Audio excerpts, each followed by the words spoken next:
A word is a finite string of two symbols A and B. An empty string, that is a string containing no symbols at all, is also considered a word. Any collection of words को हम एक language बोलेंगे. P और Q हमने दो words ले लिए हैं. P dot Q is meant the word formed by first. पहले हम P के स्ट्रिंग ऑफ सिम्बल्स को लिख रहे हैं, फिर Q के सिम्बल्स को लिख रहे हैं, तो उसे हम P डॉट Q बोल रहे हैं. P हमारा अल्फ़ा बीटा अल्फ़ा अल्फ़ा है, Q हमारा बीटा बीटा है. P डॉट Q हमारा हो जाएगा alpha beta alpha beta beta. तो वैसे ही for two languages L1 and L2, L1 dot L2 denotes the language consisting of all words of the form P dot Q with the word P coming from L1 and Q coming from L2. We also use abbreviation like alpha cube for the word alpha alpha alpha, alpha beta cube, alpha square, alpha triple beta, alpha alpha and so on. ठीक है, तो question 37 क्या बोल रहा है? If L1 is equal to alpha n is 0 1 2, अब तो ये चलता रहेगा. L2 is beta to the power n is 0 1 2, अब तो ये चल जाएगा. देन L1 डॉट L2 क्या बताएगा? तो हमें ऐसा कुछ दिया हुआ है. L1 दिया हुआ है alpha n is equal to 0 1 2, और L2 ऐसे दिया हुआ beta to the power n.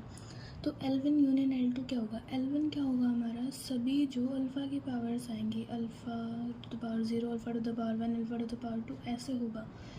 और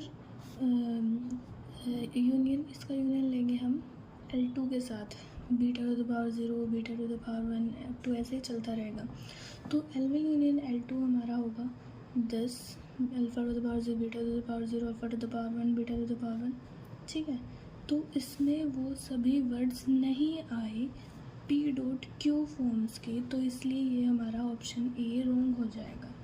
ठीक है, अब बी ऑप्शन भी हमारा गलत है, क्योंकि लैंग्वेज कंसिस्टिंग ऑल वर्ड्स में एक एग्जांपल ले लेते हैं, अल्फ़ा बीटा. अल्फ़ा भी हमारा एक वर्ड. अब ये एक ऐसा वर्ड है जिसको हम अल्फ़ा और बीटा की पावर में नहीं लिख सकते. ठीक है, अब आप लोग सोचेंगे कि इसको अल्फ़ा स्क्वायर बीटा लिख देंगे, नहीं, वो हमारा अल्फ़ा अल्फ़ा बीटा हो जाएगा, वो अल्फ़ा बीटा अल्फ़ा नहीं होगा. तो इसको हम अल्फ़ा और बीटा की पावर में नहीं लिख सकते. तो इसमें लैंग्वेज कंसिस्टिंग ऑल वर्ड्स भी हमारा नहीं होगा, क्योंकि इसमें ये वर्ड भी आ रहा है, इसको हम पावर्स में नहीं लिख सकते. तो ऑप्शन बी भी हमारा गलत हो जाएगा. अब ऑप्शन सी है अल्फ़ा की कुछ पावर, बीटा की कुछ पावर. तो हम ये ऑप्शन हमारा सही होगा, क्योंकि एक टाइम पे अल्फ़ा की हम पावर 1 ले रहे हैं, तो बीटा की पावर 2 ले सकते हैं.